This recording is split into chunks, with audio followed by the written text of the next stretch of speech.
Ya, teman-teman, berjumpa kembali dalam acara Sharing is Caring di weekend yang spesial ini. Saya ingin berbagi sama teman-teman semua ya tentang dunia inovasi, langsung dari pakarnya ya. Sebetulnya lebih ke bisnis model dengan menggunakan pendekatan inovasi sih, sehingga kita topiknya ini mungkin akan sedikit melintas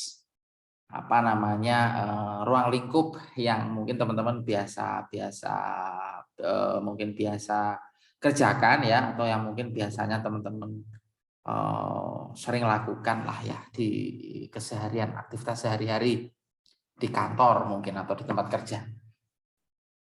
Nah, saya ingin menyampaikan ya, mereminder nih teman-teman mungkin pernah dengar ya namanya Canvas Business Model. Jadi model bisnis yang berbasis penggunaan Canvas ya untuk melakukan analisa-analisa model bisnis yang tepat ya. Kalau mungkin teman-teman sering menggunakan tools analytics seperti SWOT, Pestel, 5M1E dan seterusnya, itu mungkin familiar ya dengan Canvas Business Model ini. Saya masih ingat ketika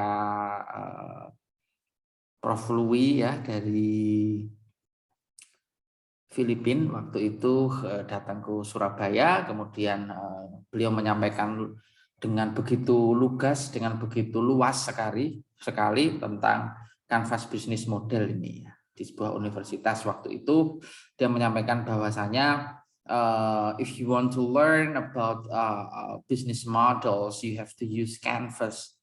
That was introduced by one of the experts in this area gitu ya. Jadi beliau bilang waktu itu untuk mendalami model bisnis memang harus menggunakan bisnis model Canvas ya. Ada juga mungkin Red Ocean Strategy, ada Blue Ocean Strategy gitu, tetapi untuk Canvas Business Model ini yang menurut saya lebih applicable untuk kita yang mungkin berprofesi di industri inovasi ya, atau mungkin di perusahaan yang menggunakan pendekatan inovasi dalam bisnis prosesnya. Nah, teman-teman, Canvas Business Model ini pertama kali diintroduce ya itu oleh seorang pakar dari Barat ya, namanya Dr. Alex Osterwalder gitu ya. Nah, sebelum kita membahas tentang apa itu inovasi dan Canvas Business Model dan atribut-atribut lainnya seputar itu, maka mari coba kita lihat profil beliau ya. Nah, sudah muncul ya teman-teman, mungkin di sini sudah melihat ini website pribadinya beliau ini, Alex Osterwalder. Dia bilang bahwa memang inovasi itu adalah passion beliau ya, lebih dari 20 tahun beliau ini setelah membantu ya banyak senior leader dan juga para founder startup untuk menangani beberapa hal yang mungkin sifatnya isu-isu terkini, kemudian topik-topik terkait dengan inovasi. Nah, memang tagline atau term yang dipakai beliau ini adalah how to build invincible companies. Jadi bagaimana dia itu melihat suatu perusahaan ya, korporasi ya, itu invincible. Nah, seperti apa ini nanti kita akan membahas ya. Beliau ini ya seorang pemikir ya, pengusaha juga, seorang penulis buku dan juga pembicara publik yang mana sudah malang melintang ya di dunia persilatan ya begitu ya. Jadi dari informasi yang bisa kita lihat di layar bahwa dia ini seorang business thinker, jadi pemikir manajemen ya, salah satu dari 50 pemikir, daftar 50 pemikir ya, dia itu ranknya itu 4 ya. Jadi urutan keempat dari management thinkers di seluruh dunia. Jadi luar biasa, memang dia ini cukup tertarik terhadap tantangan-tantangan yang kompleks ya, bagaimana dia mensimplifikasi yang dihadap challenge yang dihadapi oleh para pemimpin saat ini. Nah, beliaulah ini yang memang menemukan yang inventor ya istilahnya mungkin dari bisnis model Canvas yang sangat terkenal itu, dan juga tentunya tools-tools lain dengan rekanannya ya, Avis Pigner, yang juga digunakan oleh praktisi di seluruh dunia. Sebagai entrepreneur, beliau ini mendirikan Strategizer ya teman-teman. Kalau belum tahu, Strategizer ini adalah perusahaan yang dia bangun gitu bersama dengan timnya, yang menyediakan layanan inovasi ya berbasis teknologi untuk menjalankan sebuah organisasi, menjalankan sebuah usaha, menjalankan sebuah perusahaan begitu.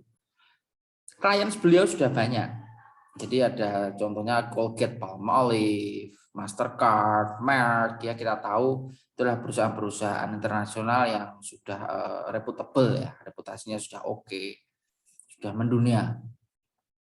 Jadi intinya dia dengan Strategizer ini membantu perusahaan secara efektif dan sistematis untuk menata ya, atau mengatur strategi inovasinya, pertumbuhan, dan tentunya transformasi.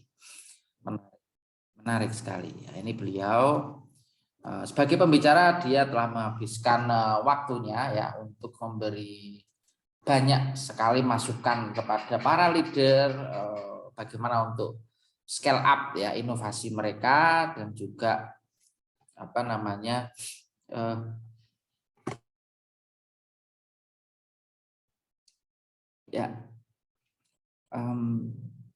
luar biasa ya, luar biasa beliau ini. Nah, kemudian sebagai penulis buku, mungkin teman-teman pengen kepo-kepo ya, silakan mungkin cari nanti di Amazon atau di Gramedia tentunya, atau mungkin di Periples ya. Jadi bukunya yang berjudul Business Model Generation, kemudian Value Proposition Design, Testing Business Ideas, dan The Invincible Company. Dan tentunya ada satu lagi ya yang baru itu High Impact Tools for Teams. Ini menarik sekali. Saya pernah membaca bukunya yang tentang Value Proposition Design, ini yang cukup menarik ya. Ini ada di toko buku pastinya, dan mungkin menjadi salah satu referensi akademis ya di beberapa universitas. Bahkan di Coursera itu ada satu kursus online yang juga membahas satu halaman sendiri ya, satu sesi sendiri membahas tentang value proposition desainnya beliau ini ya, Alex Osterwalder. Nah, ada juga itu salah satu karyanya ya bersama anak-anaknya, membuat Biz for Kids ya, sebuah buku komik untuk mempromosikan kewirausahaan. Nah, ini beberapa hasil pemikiran beliau.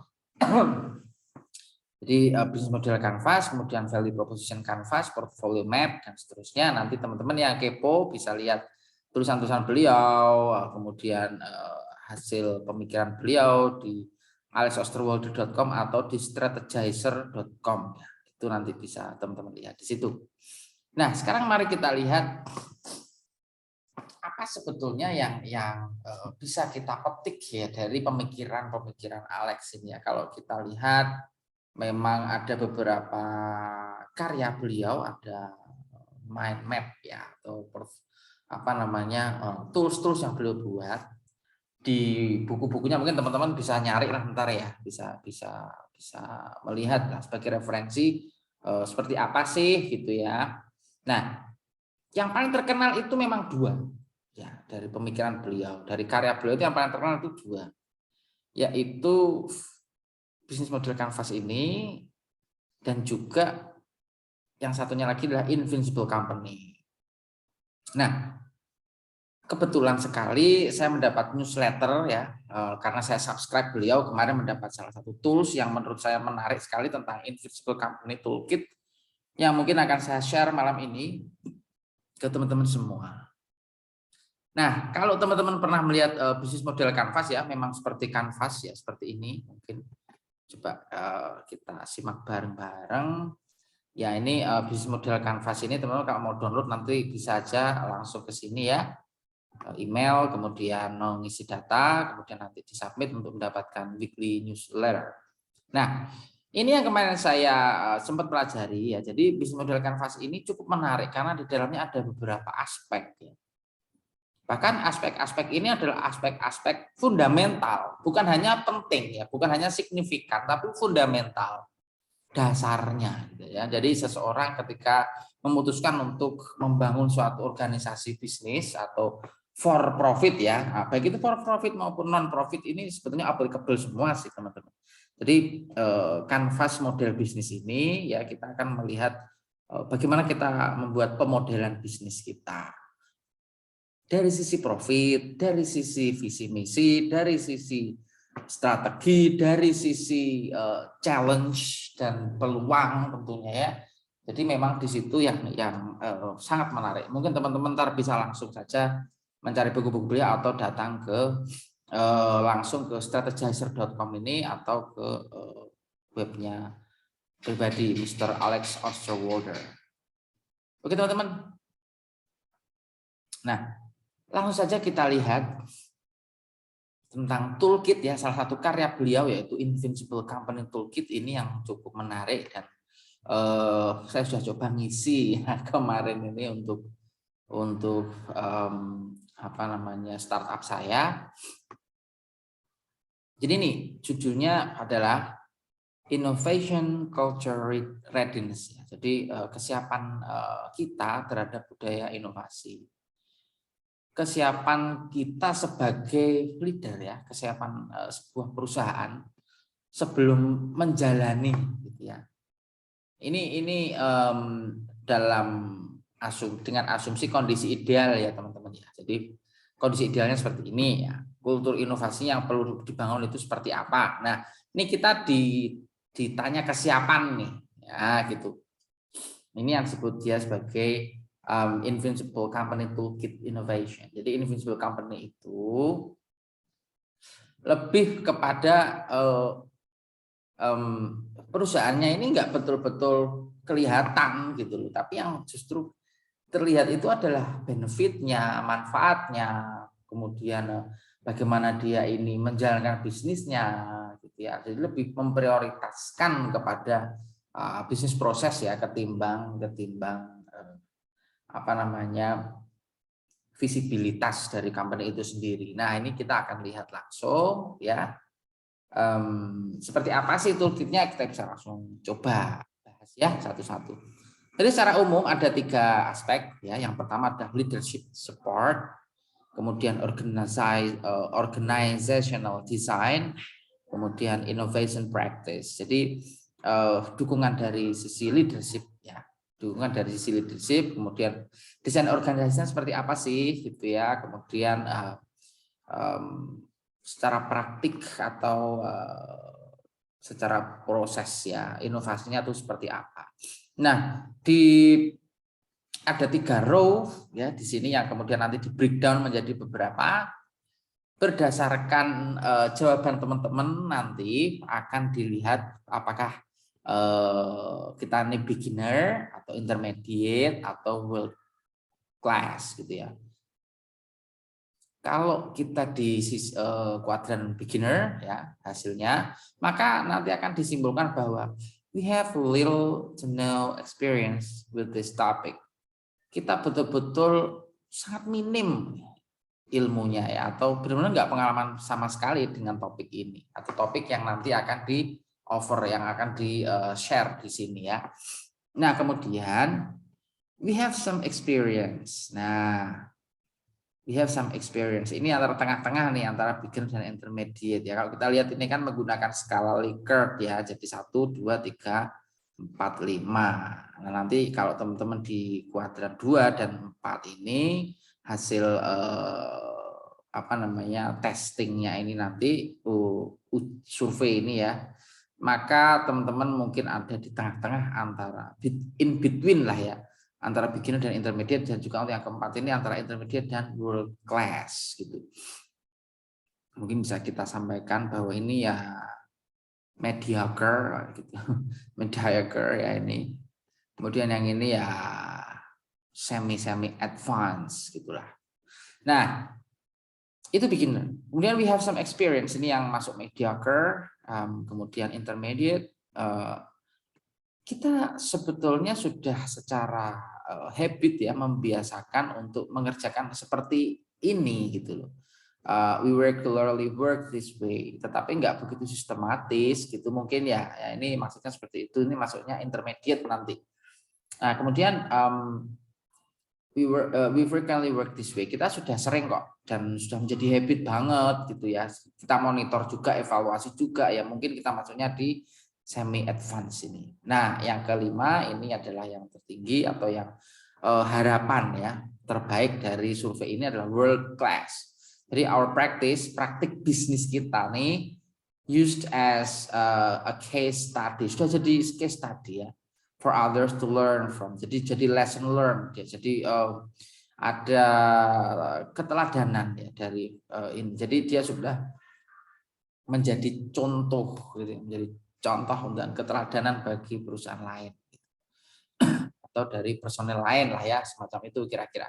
Oke, kita akan coba bahas dari yang aspek pertama yaitu leadership support. Apa itu leadership support? Tentunya ini sifat-sifat karakteristik ya yang mendukung perusahaan atau jalannya bisnis atau operation dari sisi leadership. Ada 3 topik ya di sini ya, ini ada 3 hal ya ini yang bisa kita lihat bahwa strategic guidance ini bagaimana panduan strategisnya. Nah kalau teman-teman jawab 1 maka nanti hasilnya akan beginner, 2 jawabnya seperti ini dan seterusnya ya. Mari kita lihat bersama-sama. Yang pertama ini mengatakan bahwa leadership itu tidak menyediakan secara eksplisit tentang panduan strategis untuk inovasi ya. Ini berarti sangat beginner banget. Kalau ada sedikit pengalaman ya lumayan lah pengalamannya maka 2. Nah kalau ketiga ini intermediate maka yang ketiga ya dari some strategic guidance for innovation, ada panduan strategi ya strategis ya untuk inovasi ini, tetapi tidak semua orang di perusahaan mengerti atau mengetahuinya gitu ya. Jadi ini maksudnya adalah mungkin memang ada gitu ya, cuman tidak banyak yang ngerti dan maybe ya ada yang cuek begitu dan tidak begitu menghiraukan gitu. Nah ini bagaimana nanti sebetulnya ya untuk corrective actionnya itu seperti apa, tindakan perbaikan untuk case-case seperti yang 1 hingga 3 ini seperti apa, ini kembali lagi ke perusahaan. Ketika perusahaan ini memiliki visi misi ke depan mengenai inovasi bahwa dunia ke depan itu akan sangat challenging banget, sangat volatile banget, uncertain banget gitu ya, maka dia harus menyiapkan bahwa strategi guidance ini tadi gitu ya. Jadi panduan strategis untuk inovasi itu harus disiapkan dan harus di-share ya. Bahkan kalau perlu disimulate ya, disimulasikan kemudian sampling ya, 1 departemen, 2 departemen, beberapa departemen lah ya, kita sampling apakah sudah betul-betul mengerti, mungkin melalui training, melalui survei, melalui ya many things you can do lah ya intinya. Nah yang keempat ini kalau Anda mungkin kita sudah sering kok melakukan menggunakan panduan strategis untuk inovasi ini ya berarti keempat. Kalau kelima mungkin teman-teman bisa mengacu pada statement ini bahwa leadership provide strategic innovation guidance. Nah, para pemimpin kami menyediakan kok ya untuk panduan inovasi strategis ini di important meetings ya, di meeting-meeting penting dan semua orang ngerti itu gitu ya, berarti yang kelima. Nah teman-teman kalau kita masuk ke yang kedua ini cukup menarik karena sudah membahas resource allocation. Jadi sudah ada alokasi sumber daya di sini ya, kalau Anda menjawab yang pernyataan pertama yakni bahwa resources for innovation itu bootstrapped or semacam ad hoc project basis aja. Jadi project-project yang sifatnya sementara yang mungkin sifatnya ini bootstrap ya. Jadi dia itu tidak continual gitu. Sehingga dia maksudnya beginner teman-teman. Bahkan kalau memiliki experience itu kalau sifatnya masih ad hoc project base itu dia masih beginner, dia belum ready nih. Nah, menurut saya dianggap ready itu mungkin kuadran 3 ke atas ya.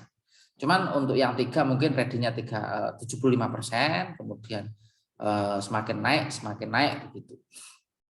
Kita ambil tengahnya saja ya, value tengahnya aja nih untuk yang 3 ini 75% gitu aja, NAB katakanlah.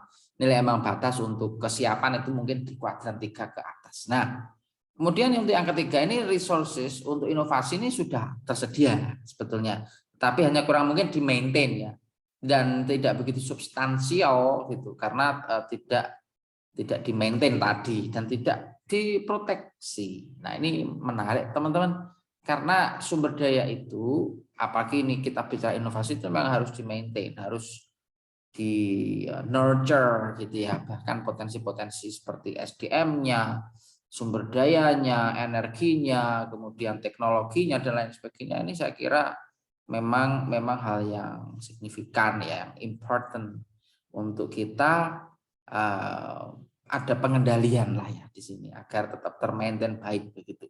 Kemudian yang keempat, if you frequently work this way, maka dia masuk kuadran 4, dan kalau dia di nilainya skornya 5, maka harus ada pernyataan bahwa dan harus ya secara actual itu resource-nya untuk inovasi itu sudah diresmikan, istilahnya begitu. Dan para pimpinan sudah committed ya, istilahnya komitmen lah ya, minimal 50% dari waktu mereka. Nah, untuk pengembangan inovasi ini menarik juga teman-teman, karena kalau kita lihat sebenarnya kita bicara konteks startup ya ini ya. Beberapa startup di Indonesia memang saling belajar satu sama lain mengenai komitmen ya, komitmen luar biasa. Kalau kita melihat startup di luar negeri, katakanlah di Asia ya, orang-orang seperti Chao Peng Zhao ya.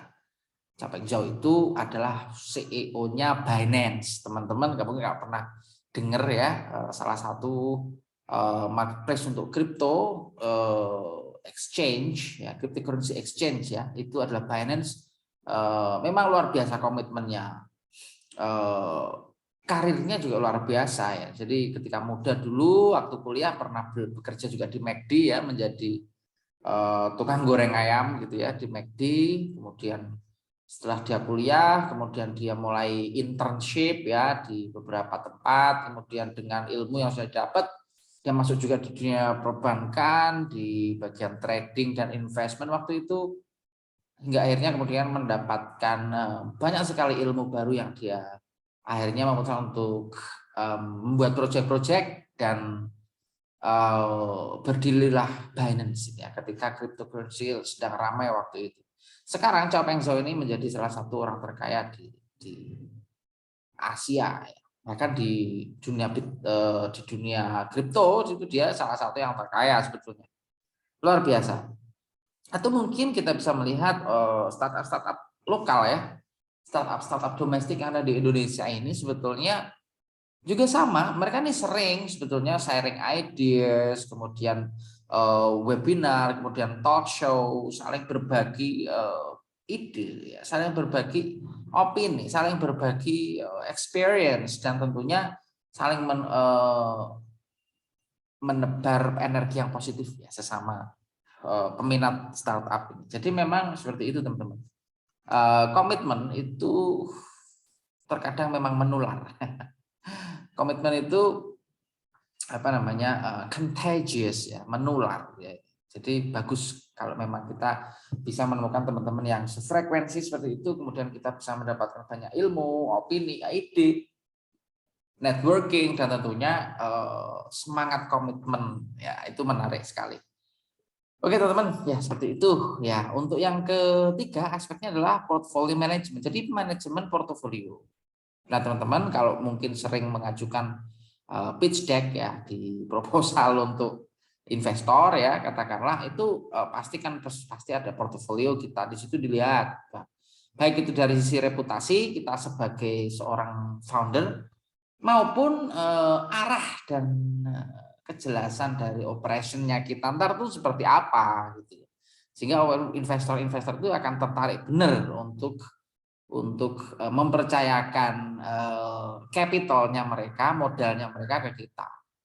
Nah, kita akan lihat nih pernyataan-pernyataannya. Kalau yang pertama tuh bisa kita lihat bahwa kepemimpinan atau di tataran leader ya itu memang terfokus ya untuk mengimprove bisnis inti ya, bisnis intinya. Jadi kebanyakan terfokusnya tuh ke bisnis inti saja untuk diperbaiki atau diimprove ya. Ini 1 dan 2. Jadi ini masih masuk beginner atau pemula.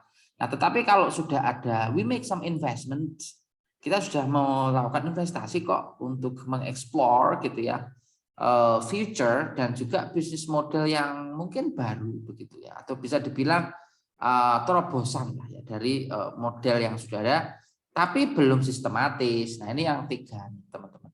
Nah, kalau yang keempat, ini ya kita sudah punya baik komitmen sudah ada, kemudian program-program untuk inovasi sudah ada, sehingga sudah ada portfolio, maka mereka masuk yang keempat. Ini sudah semi advance ya. Dan yang kelima, para pimpinan ini sudah mengawali atau menginisiasi ya. Dan juga tentunya sudah investasi pada proyek atau program inovasi yang skalanya gede gitu. Jadi dia sudah visioner lah ya istilahnya. Dan juga mereka akan selalu komitmen untuk investasi, komitmen atas investasi yang telah mereka berikan begitu kira-kira. Nah, ini menarik sekali, jadi portofolio itu terkait dengan investment, terkait juga dengan inisiasi dari para leader untuk memulai program inovasi atau melihat budaya inovasi yang memang penting ya bagi growth atau pertumbuhan dari perusahaan itu sendiri. Oke guys, jadi yaitu ya aspek pertama. Aspek kedua, sama juga ada 3 hal atau 3 poin ya yang perlu dibahas dalam skema Invincible Company ini.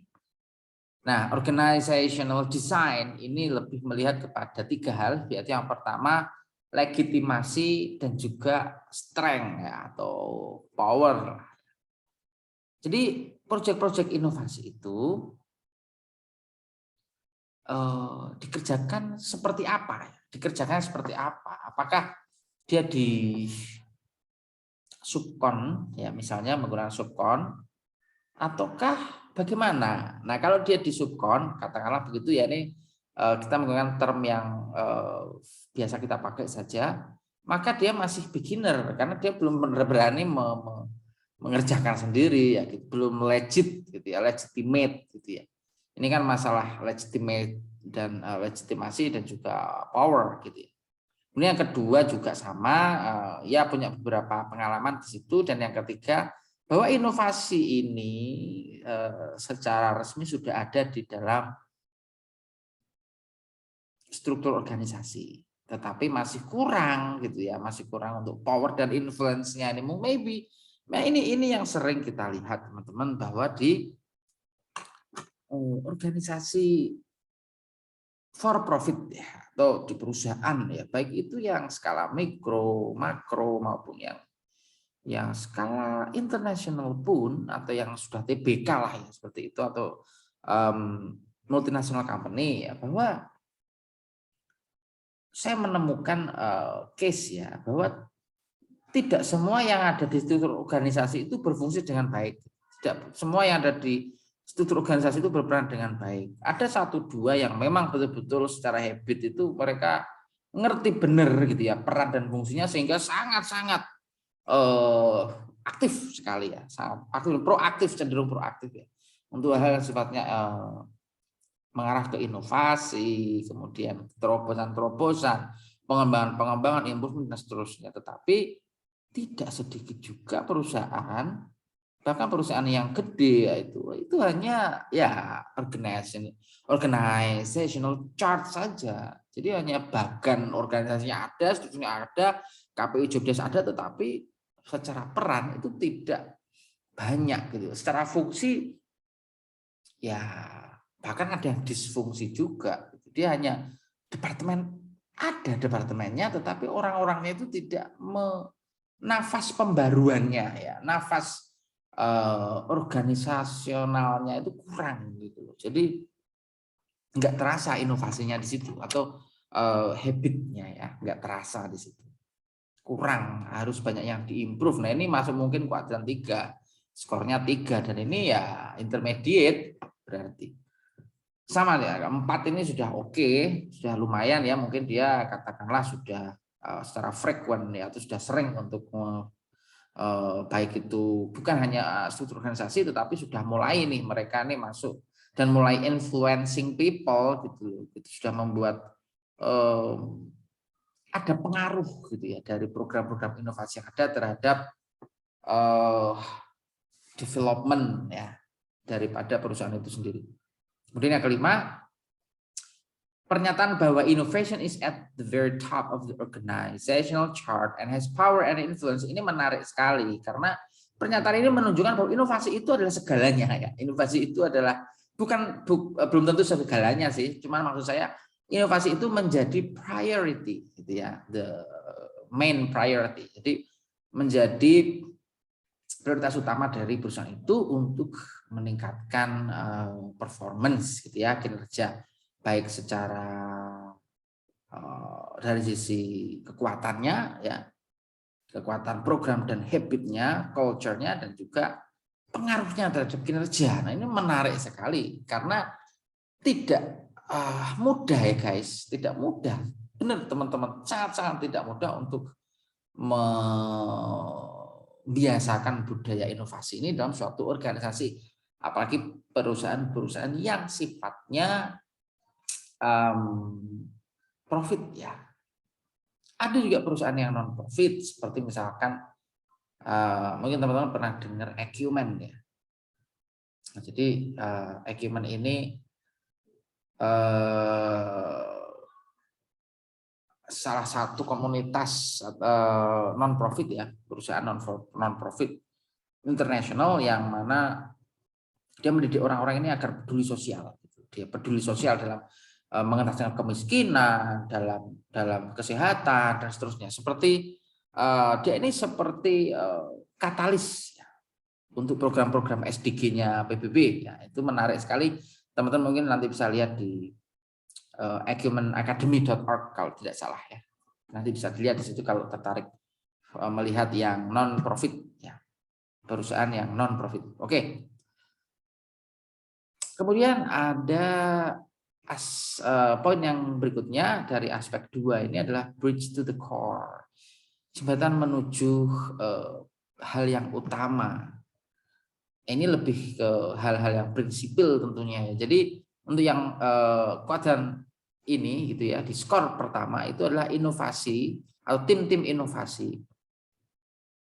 Ini memiliki akses yang sangat terbatas, bahkan tidak ada gitu loh, ke customer, ke resources-nya, dan tentunya skills untuk core bisnisnya ini sangat kurang. Nah ini menarik karena ini yang sering terjadi ya di startup baru yang baru merintis, betul-betul rintisan baru ini sering sekali timnya itu masih turnovernya tinggi, orang keluar masuk tinggi, kemudian kita masih belum bisa membuat standar bahwa standar skillnya itu yang kita butuhkan apa sih, gap analisisnya itu harusnya seperti apa sih ya untuk yang kategori karyawan senior, karyawan junior dan seterusnya. Nah ini saya kira penting untuk kita perhatikan.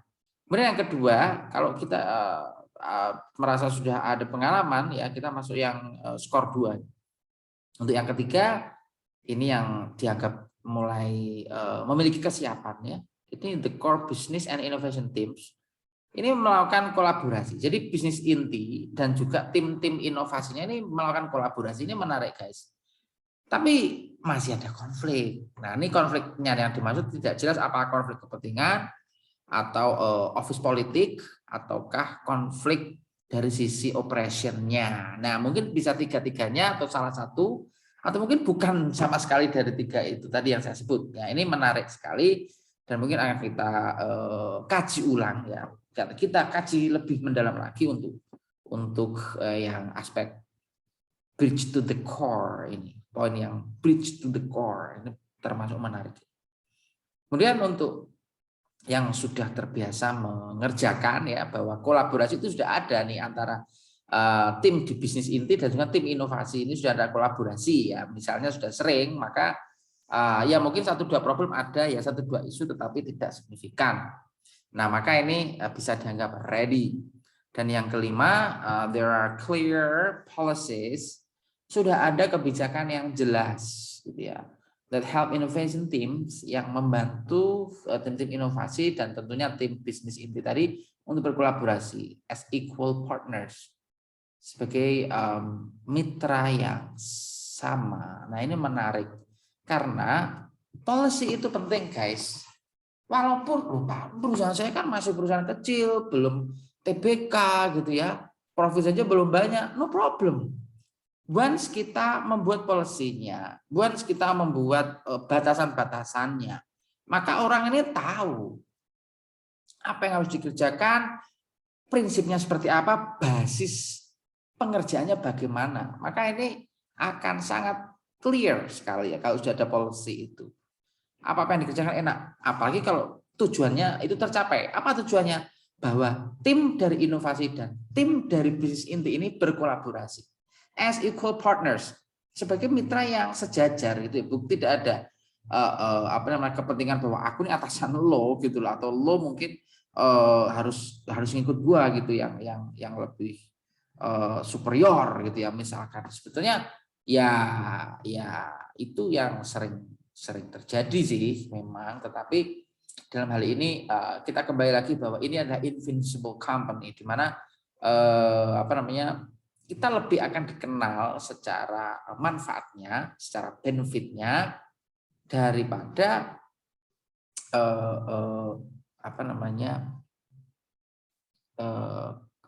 visual tadi. Jadi bukan hanya fisik saja bahwa kini perusahaan ini punya gedung besar, perusahaan ini punya banyak sekali pabrik gitu, atau punya nama besar di industri. Sebetulnya itu saja belum cukup ya, tetapi ya itu tadi prioritasnya adalah lebih kepada bagaimana kita sebagai perusahaan bisa mensatisfy para customer ya, atau memuaskan harapan para customer, menjawab tantangan-tantangan dan seterusnya. Lebih ke situ sebetulnya. Nah, untuk yang ketiga ini juga menarik, ya, ini mengenai rewards dan insentifnya. Nah, inovasi ini tidak, untuk yang skor 1 ya, inovasi tidak memiliki sistem insentif yang khusus gitu ya, yang membedakannya dari bisnis inti. Nah, ini berbahaya juga, karena memang insentif ya, kita tahu bahwa survei manapun menyatakan bahwa baik upah, insentif, gaji, bonus, reward dan seterusnya, ini sangat mempengaruhi kinerja karyawan secara kolektif. Nah, kalau secara general ya tentu saja performance dari perusahaan itu seperti apa dilihat dari reward dan insentif. Makanya pemerintah kita getol sekali untuk memperhatikan undang-undang ketenagakerjaan ini, utamanya di aspek benefitnya ya, atau dari sisi gajinya, dari sisi UMR, UMK, UMP dan seterusnya, itu betul-betul diatur di situ. Dari sisi jaminan hari tuanya, dari sisi asuransinya dan seterusnya. Ini menarik sekali. Nah, sehingga perusahaan ketika menyatakan bahwa mereka ready untuk menggaji karyawan dengan standar tertentu, tapi pada kenyataannya tidak sesuai dengan peraturan, regulasi, they don't comply with all of regulations about the rewards and incentives and benefits, maka itu akan menjadi bumerang. Itu akan berbahaya untuk perusahaan itu sendiri. Nah, ini makanya skornya 1 ini dianggap tidak siap gitu ya. Untuk yang kedua, mereka sudah merasa punya experience sedikit, maka ini dianggap mereka ya lumayan lah ya, sudah naik one step higher gitu ya. Kemudian yang ketiga, sudah ada insentif ya untuk mendukung inovasi atau program inovasi dan juga reward gitu. Tetapi masih belum sesuai gitu ya. Jadi input outputnya ini belum sesuai. Apa yang didapat mungkin masih belum sesuai dengan apa yang sudah diberikan. Yang diberikan mungkin sekitar 80%, tetapi yang dapat hanya maybe 60% lah ya. Nah, ini yang dimaksud poin 3 itu seperti itu. Skor 3 itu seperti itu. Nah, yang keempat ini katakanlah benefit sudah ada, sudah jelas, hanya terbiasa tetapi mungkin secara prinsip belum kuat. Nah, ini atau secara prinsip belum betul-betul menjadi dasar gitu ya, dari pemberian reward dan insentif untuk program inovasi. Nah, untuk yang kelima ini skornya 5 itu apabila inovasi itu sudah memiliki atau sudah ada sistem ya di perusahaan ini untuk pemberian insentif bagi program-program inovasi atau tim-tim inovasi, termasuk tim-tim yang lain ya di luar area itu, yang merewards atau yang menghargai betul eksperimentasi atau research and development atau eksperimen-eksperimennya, dan juga menghargai betul penciptaan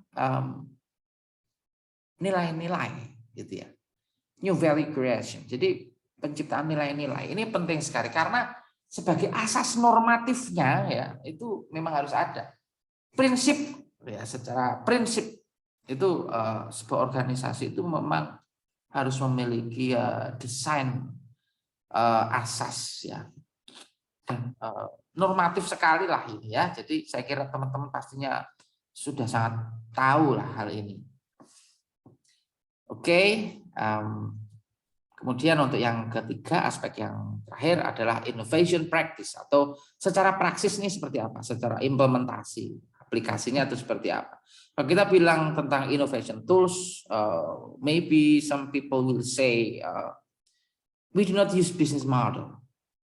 Seperti misalnya lean startup or design thinking tools for innovation. Dia tidak pakai itu semua modeling bisnis model seperti lean gitu ya. Kita tahu lean ya itu sangat terkenal sekali, bahkan Toyota Production System ya, sistem produksinya Toyota itu juga menggunakan pendekatan lean gitu.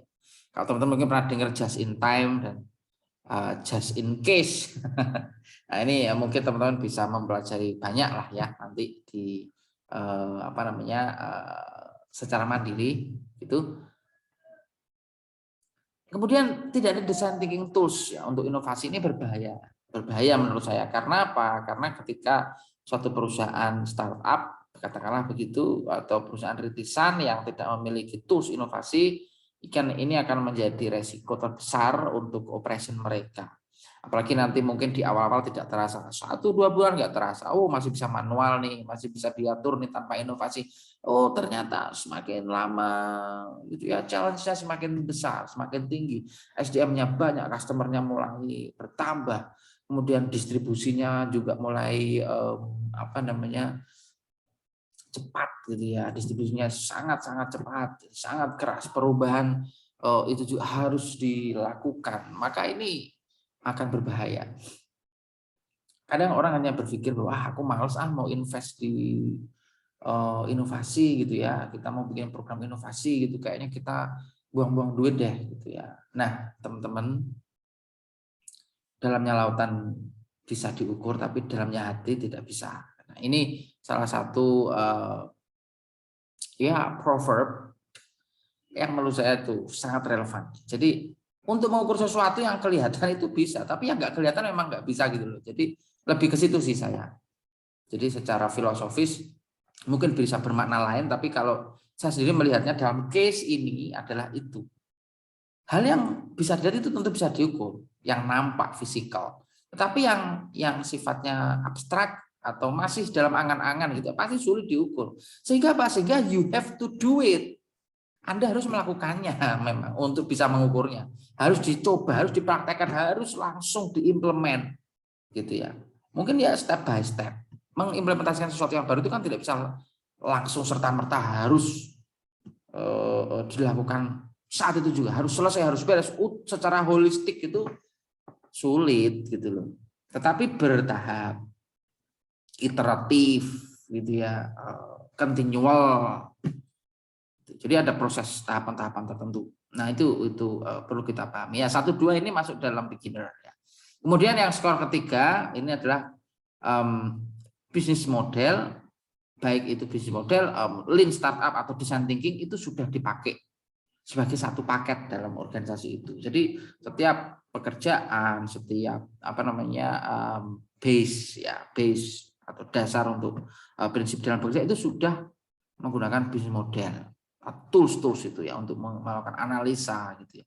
Banyak sekali ya sekarang mungkin tools innovation yang teman-teman bisa lihat, banyak sekali juga yang bisa teman-teman utilize gitu ya untuk mengimprove dari performance. For example, ini teman-teman mau melakukan pendekatan statistik gitu ya untuk mengukur inovasi di dalam perusahaan Anda, maka coba bisa cari misalnya 2 pendekatan nih, saya mau pakai pendekatan statistik misalkan, atau saya mau pakai pendekatan machine learning gitu ya, itu bisa saja. Saya nggak begitu suka coding Pak, gitu ya misalkan. Saya mau coba pakai ini deh, pakai aplikasi deh gitu ya. Mungkin bisa untuk statistik, misalnya teman-teman bisa coba menggunakan SPSS, EViews, MATLAB, kan begitu.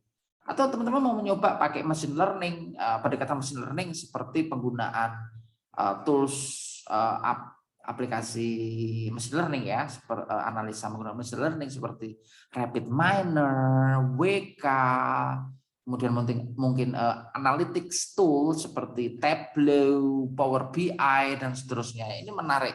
Jadi itu adalah salah satu contoh bagaimana seseorang ini mengambil keputusan menjawab tantangan inovasi yang ada. Gitu ya. Sudah bukan zamannya lagi manual, sudah banyak sekali teknologi yang mendukung kesulitan, kerumitan, keruwetan yang ada dalam perusahaan dan itu kita bisa pakai. Teman-teman mungkin maybe ada yang bekerja di bagian project gitu ya, untuk project management, teman-teman mungkin bisa pakai Kanban misalkan, atau teman-teman ini ada yang dosen gitu ya, ada yang guru, ada yang tentor atau pengajar atau mentoring, whatever. Teman-teman bisa pakai fasilitas e-learning misalkan ya untuk mendeliver pembelajaran. Teman-teman bisa pakai e-learning seperti Moodle, kemudian seperti Blackboard, ya banyak sekali. Google Classroom dan seterusnya ya. Saya kira itu akan sangat menarik. Atau mungkin yang simpel-simpel nih, saya mau komunikasi dengan tim saya yang WFH di rumah. Saya mau komunikasi sama teman-teman yang digital nomad gitu ya, kemana-mana bawa laptop itu ya. Banyak sekali programmer atau teman-teman di bidang IT itu yang seperti itu, kemana-mana bawa laptop, ke kafe gitu ya, ngoding dan seterusnya. Mungkin teman-teman mau komunikasi itu yang lebih simpel, tapi nggak pakai email gitu ya. Misalkan teman-teman bisa pakai nih kayak Trello, teman-teman bisa juga pakai seperti misalnya Discord dan seterusnya. Ada banyak sekali menurut saya tools yang ada untuk mengutilize inovasi di dalam perusahaan Anda. Oke. So, kita lanjut untuk yang keempat ya. Sudah ada kebiasaan atau habit untuk penggunaan tools inovasi, maka Anda masuk keempat, dan yang kelima baik itu model bisnis, kemudian lean sudah ada, design thinking juga sudah ada dan sudah diadopsi serta dikuasai. Nah, ini menarik. Penguasaan suatu hal yang baru itu harus dibarengi dengan dukungan manajemen. Itu saya sangat percaya sekali akan sangat efektif. Karena apa?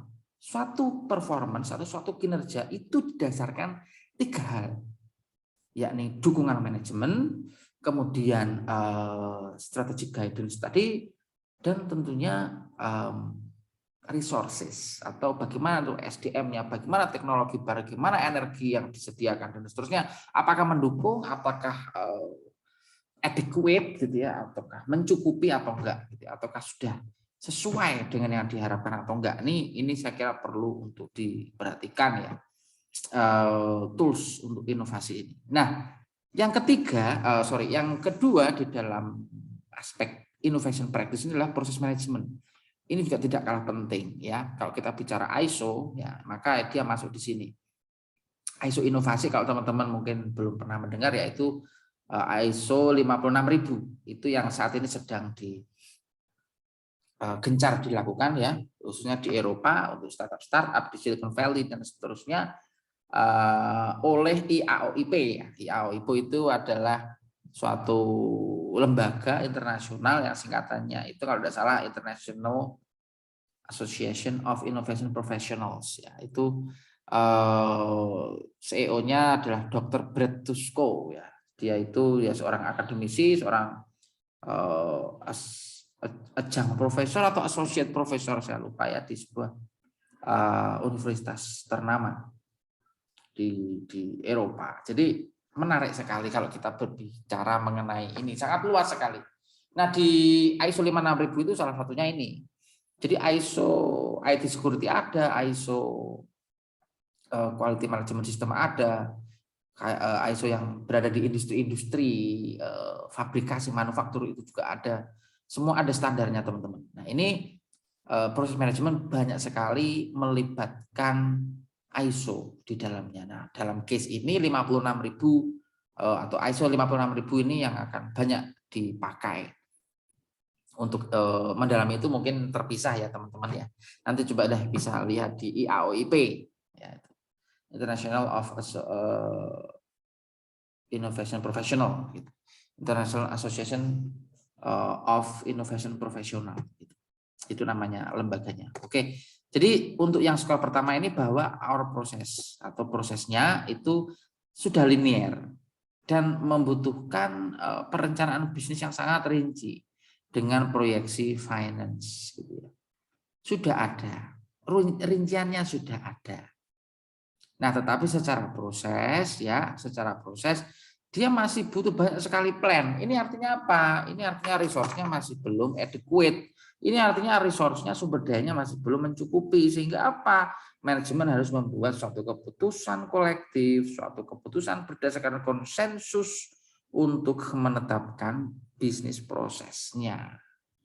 Nah, ini teman-teman, nanti ketika penetapan itu mungkin dalam sebuah meeting akan banyak sekali masukan-masukan, input dan seterusnya yang akan berguna, berfungsi bagi tercapainya atau terwujudnya inovasi di dalam perusahaan Anda. Saya kira itu ya.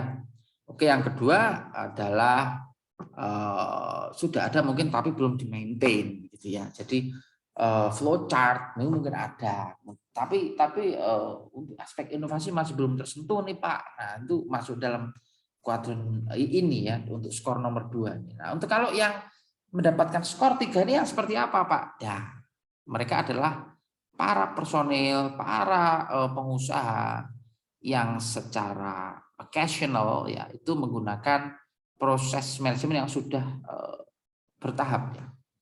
Jadi terus-menerus dan bertahap, yang berulang-ulang. Dan juga sudah ada eksperimen yang sistematik untuk menguji ide-ide bisnis. Nah, ini menarik untuk yang ketiga ya. Kemudian yang keempat adalah sudah sering dilakukan, dan yang terakhir proses dari bisnisnya dan juga manajemennya ini sangat optimis sekali bahwa inovasi ini akan sangat berdampak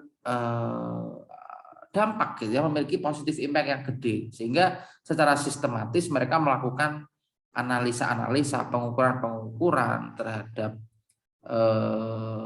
program inovasi yang ada untuk mengurangi resiko dari adanya pengembangan model baru atau ide-ide baru, terobosan baru, atau rencana-rencana inovasi baru. Nah, ini saya kira teman-teman sangat memahami bahwa sebuah development itu pasti membutuhkan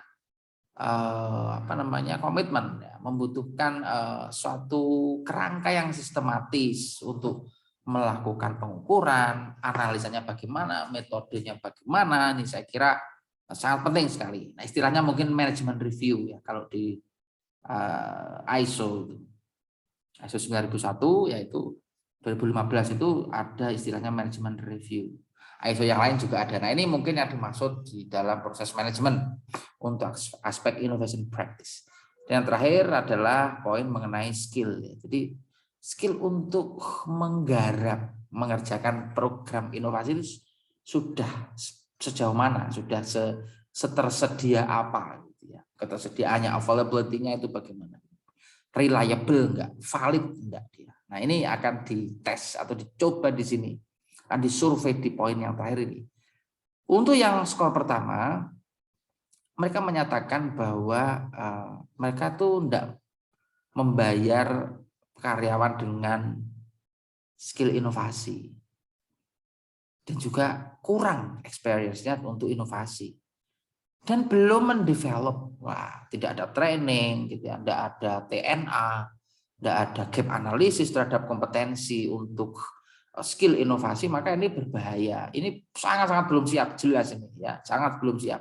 Bahkan yang kedua pun, walaupun sudah ada pengalaman sedikit, itu nggak cukup guys. Karena apa? Perlu betul-betul ada nurturing, memaintain skills, memastikan bahwa skill yang dibutuhkan ini sesuai, mereka ini kompeten, mereka ini pengalamannya oke, mereka juga komunikasinya oke. Nah, itu baru betul-betul siap. Makanya yang ketiga ini skor yang ketiga ini menarik karena we occasionally hire experienced innovation talent.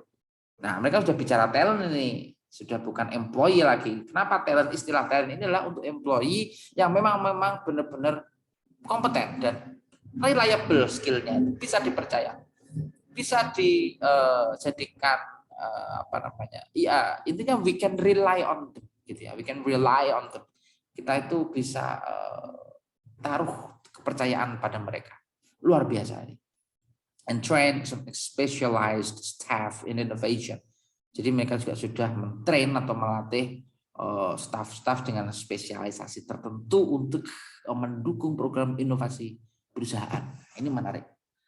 Nah, yang keempat ini lebih menarik lagi karena mereka udah sering gitu kan, sudah sering melakukan dan ini sudah menjadi habit, tinggal mendevelop sedikit gitu ya. Untuk yang kelima ini tentunya mereka sudah hire, sudah mendevelop bakat-bakat inovasi yang world class, kelas dunia, kelas internasional, dengan pengalaman yang ekstensif. Ya, ini sungguh sudah sangat sungguh sudah sangat tepat sekali ya untuk mendapatkan skor 5 ini. Karena across the organization sudah tidak hanya satu departemen saja, tapi intercompany atau interdepartment atau interoffice gitu ya. Antar kantor, antar departemen ini dia sudah menguasai betul gitu ya untuk program inovasi yang ada. Oke. Nah, mungkin kita bisa ambil satu contoh kasus, kita bisa ambil contoh study case. Katakanlah ada satu kesempatan ya ketika kami di startup saya itu memutuskan untuk membuat platform untuk educational tech application lah. Jadi aplikasi berbasis teknologi untuk pendidikan gitu ya. Kita bikin tuh sebuah sistem merancang kerangka pembelajaran secara daring waktu itu. Nah, sebelum saya memutuskan akan invest berapa, maka saya melakukan studi banding dulu. Saya buka itu universitas-universitas online, saya buka itu marketplace online untuk pendidikan daring, saya juga buka beberapa platform-platform pembelajaran secara online ya, yang sangat banyak sekali tersedia. Saya buka itu Coursera, edX, kemudian saya buka itu FutureLearn, saya buka Open Edu, saya buka Open University, saya buka International Open University, saya buka juga UOP ya, University of the People dan seterusnya. Jadi bahkan Open University atau Universitas Terbukanya Indonesia juga saya waktu itu sempat dibanding ya. Seperti apa sih gitu ya, kita survei betul seperti apa nih animo masyarakat, seperti apa nih prospek secara profit dan seterusnya ya, atau tantangannya seperti apa, kompetitornya bagaimana, resikonya seperti apa. Kita betul-betul melakukan analisa yang mendalam waktu itu, survei betul ya waktu itu saya dan tim. Nah, akhirnya seperti apa saya memutuskan? Kami memutuskan berdasarkan aspek yang memiliki skor terbanyak. Jadi aspek yang waktu itu memiliki skor terbanyak adalah bahwa itu sebelum pandemi ya teman-teman. Jadi sebelum pandemi waktu itu belum ada banyak sekali orang yang belajar daring, kemudian WFH belum banyak waktu itu. Nah, cuman kita sudah mulai menginisiasi waktu itu, sudah ada pemikiran ke sana. Nah, kemudian kita setelah survei dilakukan, begitu kita kemudian memilih untuk melihat dari sisi manfaat ya.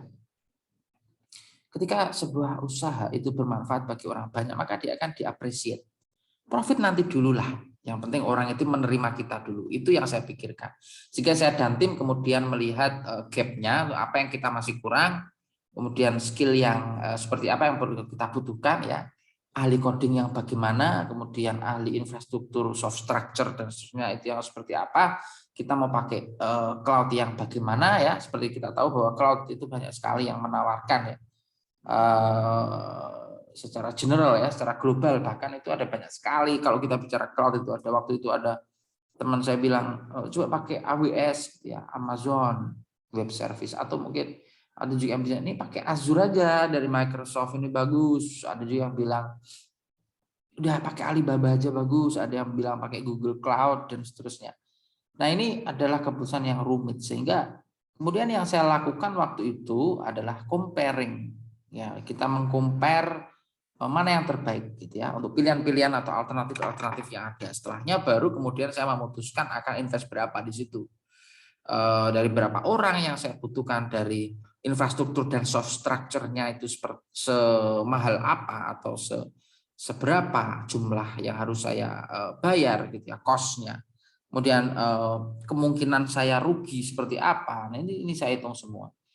Backup plan yang harus saya lakukan seperti apa, sehingga semua sudah saya siapkan dan saya kemudian memutuskan untuk oke dan invest, kemudian run gitu, jalan aja tuh project. Dan syukur sampai hari ini masih jalan oke dan masih diikuti oleh ya walaupun kelasnya kelas lokal gitu ya, domestik aja tuh visitornya, tapi it's okay, no problem. Sepanjang modul saya terjual di sana, sepanjang apa namanya tidak ada problem infrastruktur, sepanjang kursus yang kita berikan di sana juga bermanfaat dan tidak mahal ya, affordable gitu, maka saya kira dua pihak ini sama-sama untung ya. Jadi kami sebagai produsen, sebagai yang mendevelop ya, developernya ini juga merasakan benefitnya, dari para student juga merasakan benefitnya. Bahkan teacher-teacher juga bilang, oh ini bagus sekali Pak, ini bisa bantu dalam hal apa namanya mendeliver pelajaran gitu ya. Memang banyak sekali kompetitor, tapi waktu itu saya bilang sama teman-teman, unique value proposition-nya harus kuat. Jadi ada dua hal yang saya bilang. Kalau kita bilang inovasi di dalam produk kita ini ada dua hal yang harus kita fokuskan, yaitu yang pertama adalah unique value proposition-nya, kemudian MVP, so minimum viable products. Jadi sejauh mana produk ini menjawab minimnya, untuk menjawab itu seminim apa sih gitu ya. Ukurannya berapa sih kita itu bisa membuat mereka lega, membuat mereka itu puas lah dengan servis kita, dengan produk kita dan seterusnya. Nah, itu salah satu case ya. Jadi mungkin teman-teman bisa melihat bahwa seberapa jauh teman-teman siap nih untuk embracing innovation di dalam perusahaan Anda.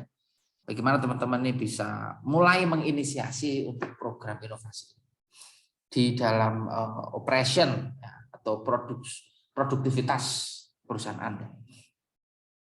Oke teman-teman, saya kira itu untuk kali ini. Tidak banyak hal yang mungkin kami bisa sampaikan, tetapi saya hanya mengatakan bahwa kita ini berada di era yang sangat-sangat sulit sekali diprediksi. Kemarin ada virus ya, COVID-19, kemudian yang dengan segala variannya ya, dan risiko penularan yang luar biasa tinggi, dan sekarang sudah ada lagi isu global seperti perang, kemudian perubahan iklim gitu ya, kemudian tantangan-tantangan cryptocurrency, kemudian NFT, metaverse dan seterusnya. Itu saya kira inovasi ini penting. Saya reminder sekali lagi ya, inovasi ini sangat penting. Baik inovasi dari sisi dari sisi tools yang kita pakai untuk bekerja, baik dari sisi inovasi secara entitas perusahaan, maupun habit kita inovasi sebagai seorang leader atau karyawan atau seorang talent gitu ya dalam perusahaan, agar mengubah mindset kita yang mungkin dulunya awam gitu ya, kemudian sekarang menjadi inovatif, lebih visioner ya, lebih melihat masa depan ini sebagai sesuatu yang harus kita jawab, harus kita siapkan dari sekarang. Nah, sehingga akan muncul kemajuan-kemajuan yang bermanfaat bagi orang banyak. Oke, teman-teman, let's appreciate what Mr. Alex Osterwalder has done to us. Luar biasa, kita perlu apresiasi adanya invincible model untuk toolkit tadi, itu sangat-sangat membantu sekali. Kemudian mungkin teman-teman bisa cek lah ya nanti di strategizer.com, ada banyak tools sekali ya, banyak sekali tools di sana yang bisa teman-teman manfaatkan, yang bisa teman-teman pakai untuk melakukan pengukuran dan analisa-analisa performance di perusahaan Anda. Oke, saya kira itu untuk malam ini. Sukses selalu untuk teman-teman, tetap jaga kesehatan dan don't panic.